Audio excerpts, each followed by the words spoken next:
Have you ever wondered how a massive airplane stops after landing? It's not as simple as hitting the brakes like in a car. Let's find out. Planes use three braking systems. First, wheel brakes. Just like cars, planes have powerful brakes on their wheels, but they're much stronger to handle the massive speed. Second, reverse thrust.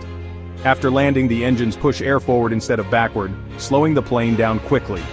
And finally, spoilers.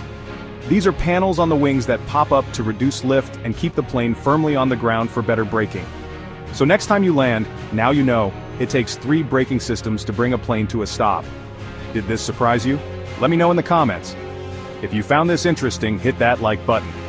And don't forget to subscribe for more cool aviation facts.